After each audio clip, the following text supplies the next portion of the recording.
Sanibona, welcome back to enye video. Ngiyabonga kakhulu ke ukuthi ungene. Thank you very much. Ngakhohlwa ukusubscribe, you like video, share video and yeah man, wenza konke okufanele ke usize ke sikhule siyi-channel. Ngiyabonga kakhulu kwa subscribeile, ngibonga kakhulu kwaba likeayo nabasherayo, nababuka ama adverts you guys. Ngibonga kakhulu bafowethu. Ngike ngafaka ivideo lana emayelana ke nomcaco wesilo into ekanjalo bafowethu. Ngiyabona ke beloku belubhala ke lolu daba olumayelana ke nesilo indida ke ngesimemo somcaco wesilo. Angazi badidwa yini ke nje babebhala ukuthi indida.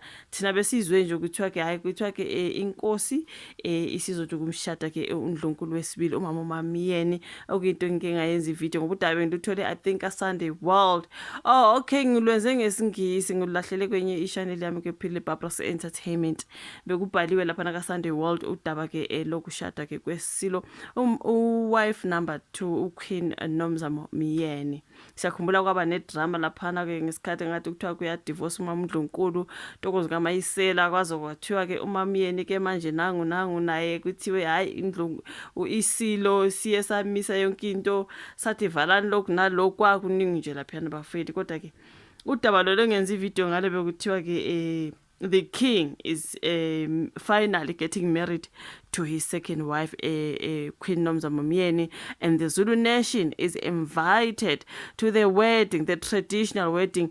Yona nto besikhuluma ngayo ke ngilahlele ivideo on my other channel mawungaya khona Philile Barbara's Entertainment uzothola le video engisingisi. Ngibonile abantu bayibukile kakhulu, ngiyabonga bafethu abavakashela ke enye i-channel yami beyobuka ke ama video engiwenza ngolimi lwesingisi. Okay, so bekukhulunywa ke ngomcaco wesilo bafowethu. Ithi ngibonela ukuthiwa kusabalale isimemo somcaco wesilo uMisizulu nesinqobile kaZwelithini noNdlunkulu wesibili uNomzamo Miyeni. So ngokwesimemo ke udwendwe luzokhuphuka ngoNovember 9 esigodlweni kwakhangela amankengane. Isimemo siveza ukuthi ke kuzoqala kube ke nomkhehlo ngoNovember 7 eJozini Stadium. Udwendwe lwesilo noNdlunkulu kwakufanele ukhuphuke ngoJanuary kodwa ke lwabuye lwahlehla.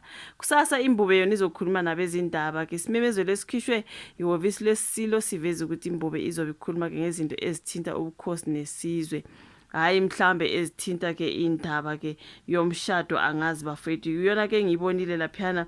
Ithi ngibone mangiqhubeka ngifunda kuthiwa ke Indlunkulu kaZulu ithi ke ayikakhulunywa ke emicaco yesilo uMisizulu Nqobele kaZwelithini, right? Yize imbube noNdlunkulu inondlunkulu abane abalotsholiwe bonke abakaze bacace, right?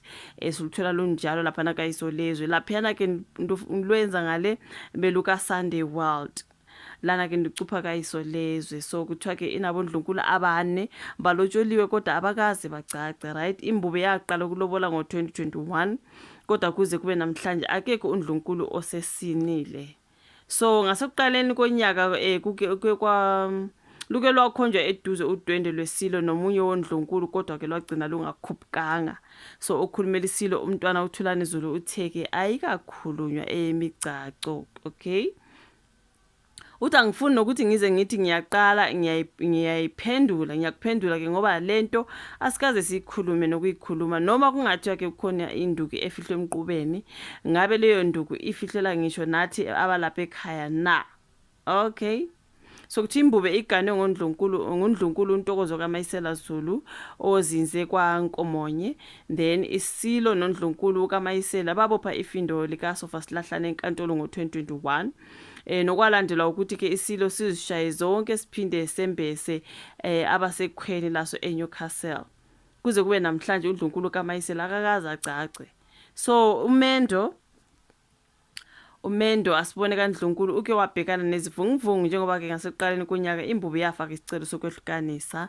If you do remember emaphepheni asenkantolo imbube yathi umshado wayo noNdlunkulu ngeke usalungiseka, nokho imbube yagcina ke isihoxisa ke isicelo sayo. uNdlunkulu wesilo wesibili uNozizwe Mulela oyisikhulu sebhange seSwatini. So uNdlunkulu umlela ke ubekwe esigodlweni okuzalwa kuso isilo kwakhangela amankengane, right? Imbube yacela isihloko esihle futhi ke kwaMiyeni eJozini ngo-2024. Ngasekuqaleni konyaka kwabikwa ukuthi imbube izokuya kokwembesa. ekhweni layo bese ke ziyawushaya kwaseke kubekwe ngisho usuku kodwa lwabuye lwabhunjwa futhi udwendwe kuze kube namhlanje akacaci ukuthi ke luzokuba nini udwendwe lokaNdlunkulu.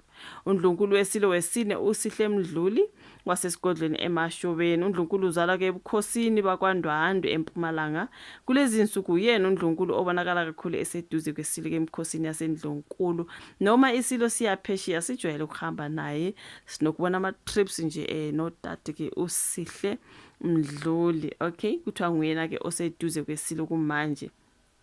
Imbube yathumela khona abakhongi ngasekuqaleni kwalonyaka yathembisa uNdlunkulu ngesikhathi kunomkhosi ke womhlanga waseSwatini.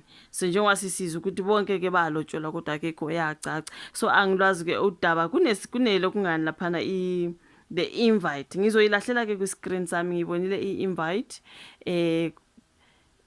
ithi with great pleasure we invite you to umkhehlo and traditional wedding ka Queen Nomzamo Masesi Myeni khehlwa ke by His Majesty King Mrs Zwelithini. Umkhehlo 7 November 2025 Jozini Stadium next to Ezibukweni High School.